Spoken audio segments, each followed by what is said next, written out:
विद्यार्थियों, आज हम गैस्टुलेशन के ऊपर बात करेंगे।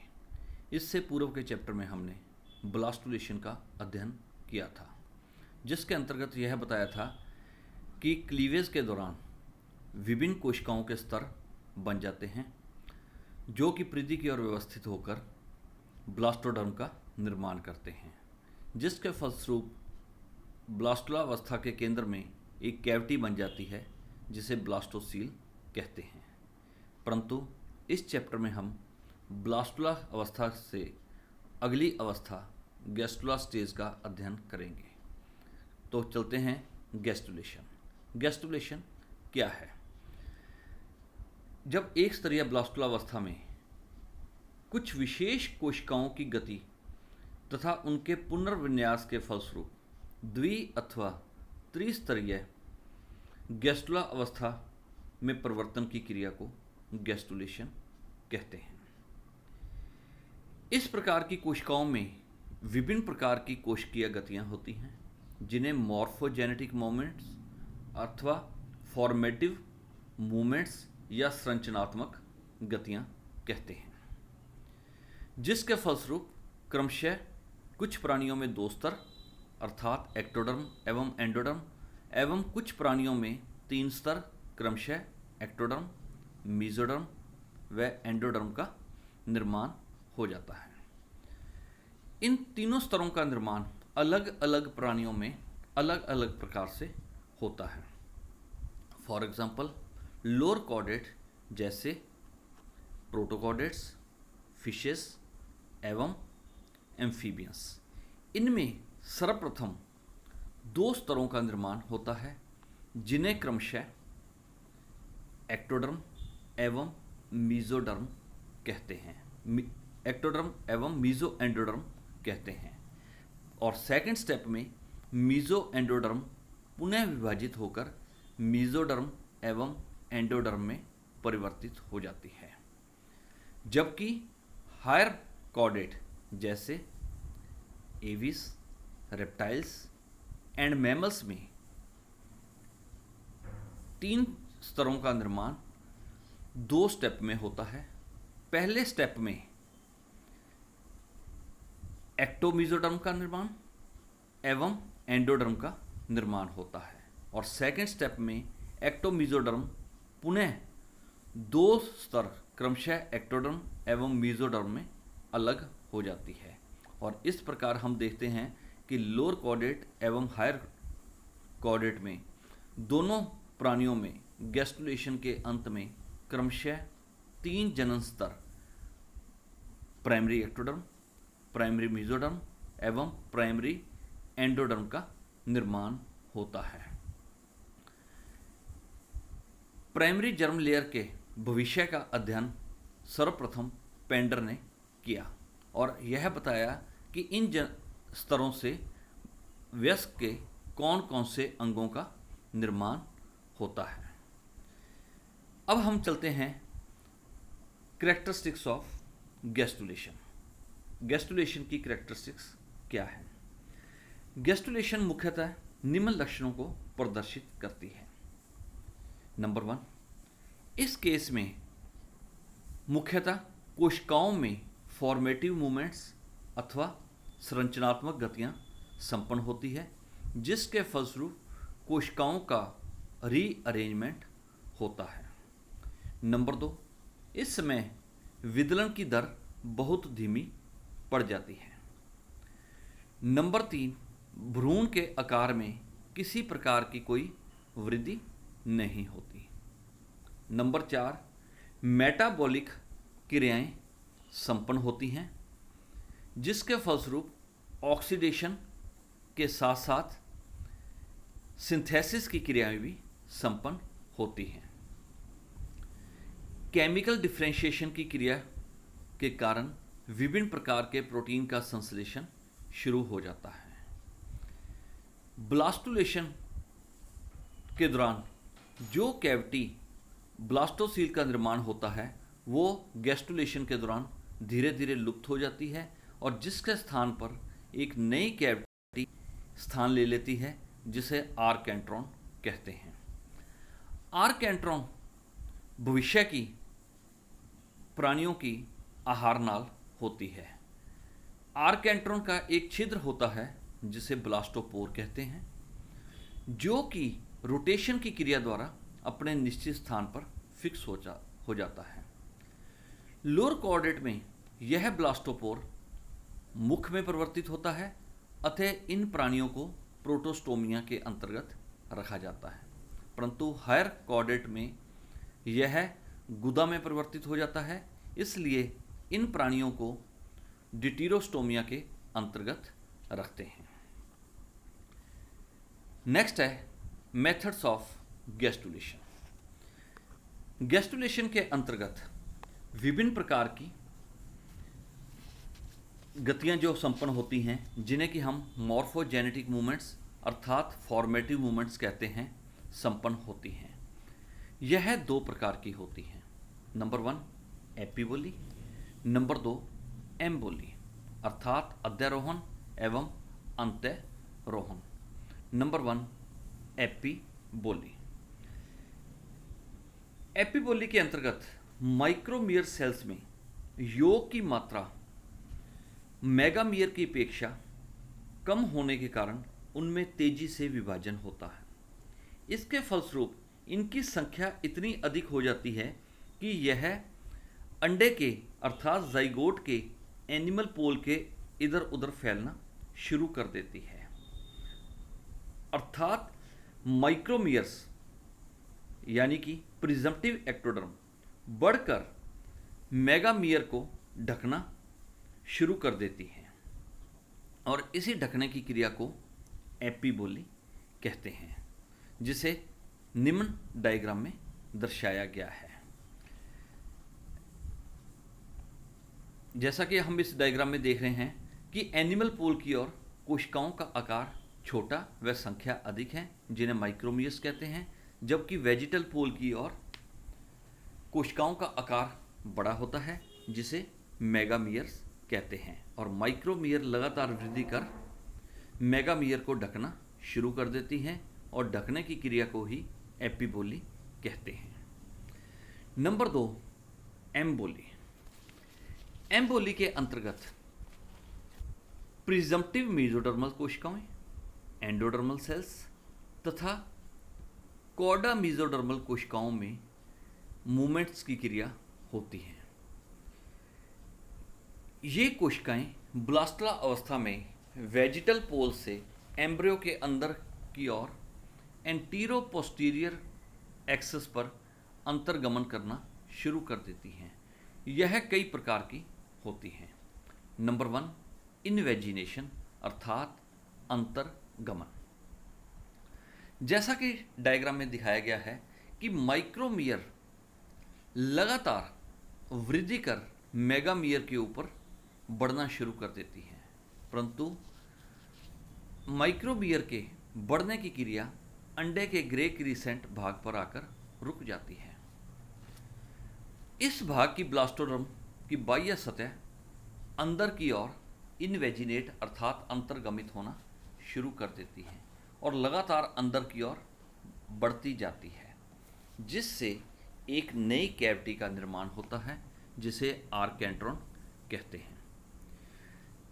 सेकंड डायग्राम में आर्केंट्रॉन के निर्माण की शुरुआत दिखाई गई है, जबकि थर्ड डायग्राम में आर्केंट्रॉन का निर्माण पूरा दिखाई दे रहा है। जैसे जैसे आर्केंट्रॉन बढ़ती जाती है, वैसे वैसे ब्लास्टोसील का आकार कम होता जाता है और अंततः ब्लास्टोसील पूर्णतः लुप्त हो जाती है। इन्वेजिनेशन की उक्त क्रिया के फलस्वरूप एम्ब्रियो एक कपनुमा स्ट्रक्चर अर्थात द्विस्तरीय रचना में परिवर्तित हो जाता है, जिसके बाह्य स्तर को एक्टोडर्म तथा भीतरी स्तर को मीजो एंडोडर्म कहते हैं और यह मीजो एंडोडर्म आगे चलकर क्रमशः मीजोडर्म एवं एंडोडर्म में परिवर्तित हो जाता है। नंबर नेक्स्ट है इन्वोल्यूशन अर्थात अंतर्वलन। अंतर्वलन की क्रिया के अंतर्गत बाह्य स्तर की कोशिकाएं अंदर की ओर टर्निंग अर्थात रोलिंग की क्रिया होती है। जिस कारण ये कोशिकाएं ब्लास्टोपोर के डॉर्सल सरफेस की कोशिकाएं आर्केंट्रॉन के पैरेलल मुड़ना शुरू कर देती हैं, और मुड़ने की क्रिया को ही हम इन्वोल्यूशन अर्थात रोलिंग इन या लुढ़कना कहते हैं।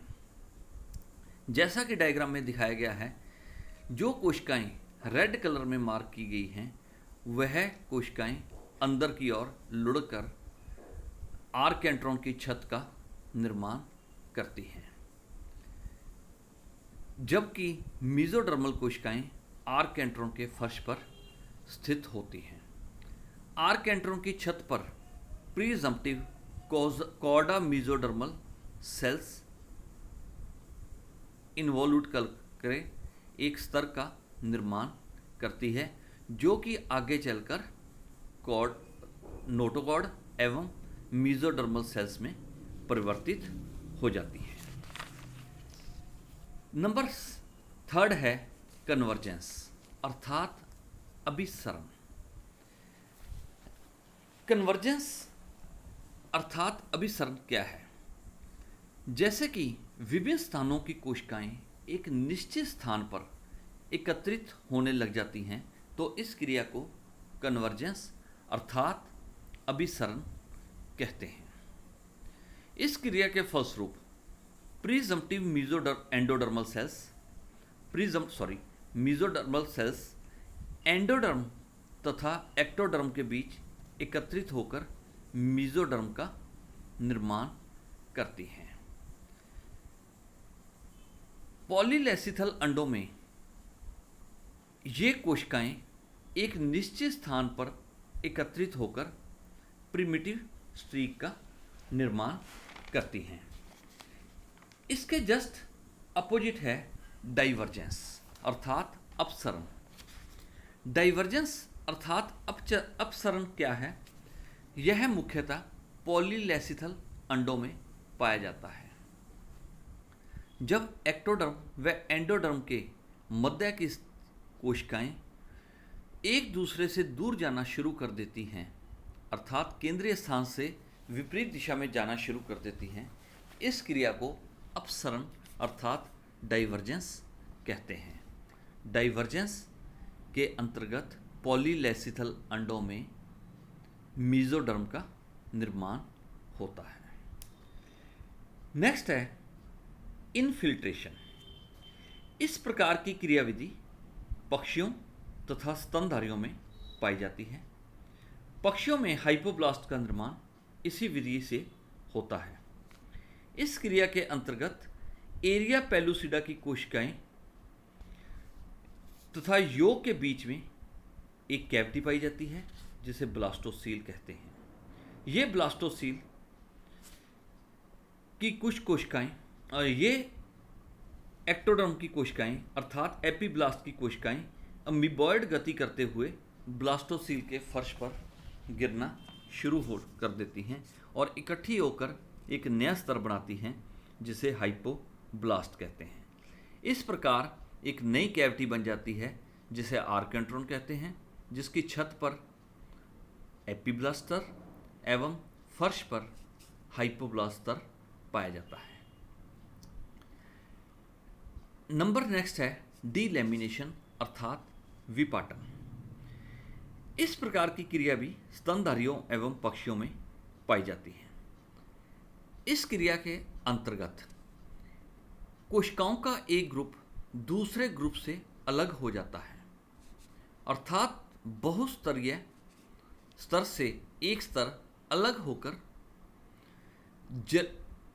सब जर्मिनल कैविटी के फर्श पर एकत्रित हो जाता है, जिससे कि नया स्तर हाइपोब्लास्ट का निर्माण होता है। तो इस प्रकार विद्यार्थियों हमने देखा कि अलग अलग प्राणियों में अलग अलग प्रकार की फॉर्मेटिव मूवमेंट्स अर्थात संरचनात्मक गतियां संपन्न होती हैं। इन गतियों के फलस्वरूप अंत में क्रमशः 3 प्राथमिक जनन स्तर एक्टोडर्म, मेसोडर्म एवं एंडोडर्म का निर्माण होता है। आगे है fate of primary germs layer. दी गई सारणी में तीनों स्तरों का अध्ययन किया गया है और ये स्तरों से यह पता चलता है कि ये स्तर भविष्य में वयस्क के किन किन अंगों में परिवर्तित होते हैं, अर्थात एक्टोडर्म से एपिडर्मिस तथा उसकी ग्रंथियाँ, CNS, sense organ, eye lens, stomodeum एवं प्रोक्टोडियम, एपिथीलियम तथा ब्रेन इत्यादि का निर्माण होता है। मीजोडर्म से डर्मिस स्तर, पेरिकार्डियम, हार्ट तथा blood vascular system, muscular system, skeletal system, peritoneum, excretory एवं रिप्रोडक्टिव सिस्टम। जबकि एंडोडर्म से एलिमेंट्री कैनाल का मध्य भाग, liver, pancreas, lungs, trachea, urinary bladder, thyroid gland एवं रेस्पिरेटरी ट्रैक। गैस्ट्रुलेशन के अंत में हम chemical changes occurs during gastrulation के बारे में बात करेंगे। जैसा कि चैप्टर में अपने डिस्कस किया है कि गैस्ट्रुलेशन एक अत्यंत सक्रिय प्रक्रिया है जिसमें कोशिकाओं का विभेदन अर्थात कोशिकाओं में फॉर्मेटिव मूवमेंट होती है और इस क्रिया के दौरान मेटाबॉलिक क्रियाएं अधिक हो जाती हैं। ये दो प्रकार की होती हैं। Number 1, catabolic activities. Catabolic activities के लिए मॉर्फोजेनेटिक मूवमेंट के लिए ऊर्जा की आवश्यकता होती है। यह ऊर्जा कोशिकाओं के ऑक्सीडेशन के फलस्वरूप बनती है। Number 1, oxidation of glycogen. योग में अधिक मात्रा में संचित ग्लाइकोजन ऑक्सीडेशन की क्रिया द्वारा ऊर्जा प्रदान करता है और यही ऊर्जा कोशिकीय गति में काम आती है। नंबर 2, ब्रेकडाउन ऑफ योग। योग में लगातार विघटन के फलस्वरूप डेवलपिंग एम्ब्रियो को खाद्य पदार्थों का संचरण होता है जिससे कि डेवलपिंग एम्ब्रियो आकार में वृद्धि करता है। नंबर 2, एनाबॉलिक एक्टिविटीज अर्थात संश्लेषी क्रियाएं। गैस्ट्रुलेशन की क्रिया द्वारा सेल डिवीजन के कारण कोशिकाओं की संख्या लगातार बढ़ती रहती है जिसके कारण विभिन्न पदार्थों का संश्लेषण भी लगातार होता है, जैसे कि number 1, synthesis of nucleic acid. प्रत्येक कोशिकीय विभाजन के दौरान डीएनए का रेप्लिकेशन होता है जिसके कारण नई बनने वाली कोशिकाओं में न्यूक्लिक एसिड की मात्रा लगातार बढ़ती जाती है। डीएनए से ट्रांसक्रिप्शन की क्रिया के फलस्वरूप आरआरएनए, एमआरएनए एवं टीआरएनए का निर्माण होता है। Number 2, synthesis of protein. Gastrulation के दौरान ट्रांसलेशन की क्रिया द्वारा प्रोटीन का संश्लेषण होता है। प्रोटीन सिंथेसिस के लिए आवश्यक पदार्थ योग में पाए जाते हैं और यही प्रोटीन आगे चलकर कीमो डिफरेंशिएशन में मदद करती है। नेक्स्ट है सिग्निफिकेंस ऑफ गैस्ट्रुला। जैसे कि हमने गैस्ट्रुलेशन के दौरान अध्ययन किया है कि गैस्ट्रुलेशन के अंत में 3 प्राथमिक जनन स्तर बन जाते हैं जो कि वयस्क के भावी अंगों के बारे में बताते हैं कि ये स्तर किन किन अंगों में परिवर्तित होते हैं। गैस्ट्रुलेशन के दौरान एक नई गुहा आर्केंट्रॉन बनती है जो कि भविष्य में वयस्क की आहार नाल का निर्माण करती है। Thank you very much.